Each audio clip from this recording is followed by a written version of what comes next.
हरे कृष्णा, जय श्री हरि ओम नमः शिवाय। प्रिय भक्त जनों, आज सुनाते हैं सोमवार की शंकर भगवान की कथा। कहानी बड़ी ही दुर्लभ कथा सुनेगी तो आइए बड़ी ही श्रद्धा और प्रसन्नचित मन से इस कथा को सुनते हैं। चलो कथा सुनाते हैं। सोमवार व्रत कथा। किसी नगर में एक धनी व्यापारी रहता था। दूर दूर तक उसका व्यापार फैला हुआ था। नगर के सभी लोग उस व्यापारी का सम्मान करते थे। इतना सब कुछ संपन्न होने के बाद भी वह व्यापारी बहुत दुखी था, क्योंकि उसका कोई पुत्र नहीं था, जिस कारण अपने मृत्यु के पश्चात व्यापार के उत्तराधिकारी की चिंता उसे हमेशा सताती रहती थी। पुत्र प्राप्ति की इच्छा से व्यापारी प्रत्येक सोमवार भगवान शिव की व्रत पूजा किया करता था और शाम के समय शिव मंदिर में जाकर शिवजी के सामने घी का दीपक जलाया करता था। उसकी भक्ति देखकर मां पार्वती प्रसन्न हो गई और भगवान शिव से उस व्यापारी की मनोकामना पूर्ण करने का निवेदन किया। भगवान शिव बोले, इस संसार में सबको उसके कर्म के अनुसार फल की प्राप्ति होती है। जो प्राणी जैसा कर्म करते हैं उन्हें वैसा ही फल प्राप्त होता है। शिवजी द्वारा समझाने के बावजूद मां पार्वती नहीं मानी और उस व्यापारी की मनोकामना पूर्ति हेतु वे शिवजी से बार बार अनुरोध करती रही।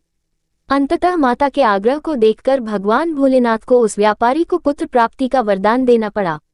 वरदान देने के पश्चात भोलेनाथ मां पार्वती से बोले, आपके आग्रह पर मैंने पुत्र प्राप्ति का वरदान तो दे दिया, परंतु इसका ये पुत्र 16 वर्ष से अधिक समय तक जीवित नहीं रहेगा। उसी रात भगवान शिव उस व्यापारी के स्वप्न में आए और उसे पुत्र प्राप्ति का वरदान दिया और उसके पुत्र के 16 वर्ष तक जीवित रहने की भी बात बताई। भगवान के वरदान से व्यापारी को खुशी तो हुई, लेकिन पुत्र की अल्पायु की चिंता ने उस खुशी को नष्ट कर दिया। व्यापारी पहले की तरह सोमवार के दिन भगवान शिव का विधिवत व्रत करता रहा।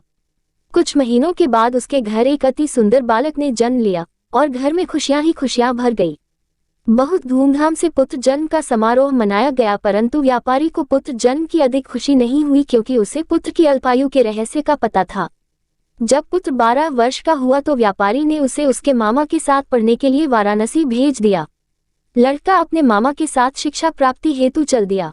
रास्ते में जहां भी मामा भांजे विश्राम हेतु रुकते, वहीं यज्ञ करते और ब्राह्मणों को भोजन कराते। लंबी यात्रा के बाद मामा भांजे एक नगर में पहुंचे। उस दिन नगर के राजा की कन्या का विवाह था, जिस कारण पूरे नगर को सजाया गया था। निश्चित समय पर बारात आ गई, लेकिन वर का पिता अपने बेटे के एक आंख से काने होने के कारण बहुत चिंतित था। उसे भय था कि इस बात का पता चलने पर कहीं राजा विवाह से इनकार न कर दे, इससे उसकी बदनामी भी होगी। जब वर के पिता ने व्यापारी के पुत्र को देखा तो उसके मस्तिष्क में एक विचार आया। उसने सोचा, क्यों न इस लड़के को दूल्हा बनाकर राजकुमारी से विवाह करा दूं। विवाह के बाद इसको धन देकर विदा कर दूंगा और राजकुमारी को अपने नगर ले जाऊंगा। वर के पिता ने लड़के के मामा से इस संबंध में बात की। मामा ने धन मिलने के लालच में वर के पिता की बात स्वीकार कर ली। लड़के को दूल्हे का वस्त्र पहनाकर राजकुमारी से विवाह कर दिया गया। राजा ने बहुत सारा धन देकर राजकुमारी को विदा किया। शादी के बाद लड़का जब राजकुमारी से साथ लौट रहा था तो वह सच नहीं छिपा सका और उसने राजकुमारी के ओढ़नी पर लिख दिया, राजकुमारी, तुम्हारा विवाह मेरे साथ हुआ था। मैं तो वाराणसी पढ़ने के लिए जा रहा हूँ और अब तुम्हें जिस नवयुवक की पत्नी बनना पड़ेगा वह कान्हा है। जब राजकुमारी ने अपनी ओढ़नी पर लिखा हुआ पढ़ा तो उसने कान्हे लड़के के साथ जाने से इनकार कर दिया। राजा को जब ये सब बातें पता लगी तो उसने राजकुमारी को महल में ही रख लिया। उधर लड़का अपने मामा के साथ वाराणसी पहुंच गया और गुरुकुल में पढ़ना शुरू कर दिया। जब उसकी आयु 16 वर्ष की हुई तो उसने यज्ञ किया।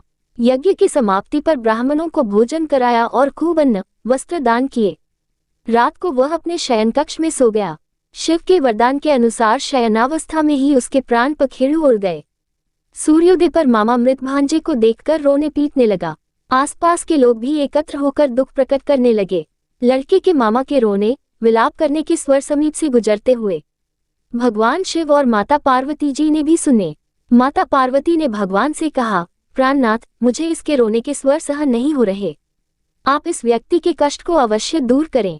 भगवान शिव ने माता पार्वती के साथ अदृश्य रूप में समीप जाकर देखा तो भोलेनाथ माता पार्वती से बोले, ये तो उसी व्यापारी का पुत्र है जिसे मैंने 16 वर्ष की आयु का वरदान दिया था। इसकी आयु पूरी हो गई है। मां पार्वती ने फिर भगवान शिव से निवेदन कर उस बालक को जीवन देने का आग्रह किया। माता पार्वती के आग्रह पर भगवान शिव ने उस लड़के को जीवित होने का वरदान दिया और कुछ ही पल में वह जीवित होकर उठ बैठा। शिक्षा समाप्त करके लड़का मामा के साथ अपने नगर की ओर चल दिया। दोनों चलते हुए उसी नगर में पहुंचे जहां उसका विवाह हुआ था। उस नगर में भी यज्ञ का आयोजन किया। समीप से गुजरते हुए नगर के राजा ने यज्ञ का आयोजन देखा और उसने तुरंत ही लड़के और उसके मामा को पहचान लिया। यज्ञ के समाप्त होने पर राजा मामा और लड़के को महल में ले गया और कुछ दिन उन्हें महल में रखकर बहुत सा धन, वस्त्र आदि देकर राजकुमारी के साथ विदा कर दिया। इधर भूखे प्यासे रहकर व्यापारी और उसकी पत्नी बेटे की प्रतीक्षा कर रहे थे। उन्होंने प्रतिज्ञा कर रखी थी कि यदि उन्हें अपने बेटे की मृत्यु का समाचार मिला तो दोनों अपने प्राण त्याग देंगे, परंतु जैसे ही उसने बेटे के जीवित वापस लौटने का समाचार सुना तो वह बहुत प्रसन्न हुआ। वह अपनी पत्नी और मित्रों के साथ नगर के द्वार पर पहुंचा। अपने बेटे के विवाह का समाचार सुनकर पुत्रवधू राजकुमारी को देखकर उसकी खुशी का ठिकाना न रहा। उसी रात भगवान शिव ने व्यापारी के स्वप्न में आकर कहा, हे श्रेष्ठी, मैंने तेरे सोमवार के व्रत करने और व्रत कथा सुनने से प्रसन्न होकर तेरे पुत्र को लंबी आयु प्रदान की है। पुत्र की लंबी आयु जानकर व्यापारी बहुत प्रसन्न हुआ। शिव भक्त होने तथा सोमवार का व्रत करने से व्यापारी की सभी मनोकामनाएं पूर्ण हुई। इसी प्रकार जो भक्त सोमवार का विधिवत व्रत करते हैं और व्रत कथा सुनते हैं उनकी सभी इच्छाएं पूरी होती हैं। आज की कथा पसंद आई हो तो वीडियो को लाइक कीजिएगा, शेयर कीजिएगा, कमेंट में शंकर भगवान की जय लिखिएगा और हमारे हिंदी स्टोरी चैनल को भी सब्सक्राइब करिएगा।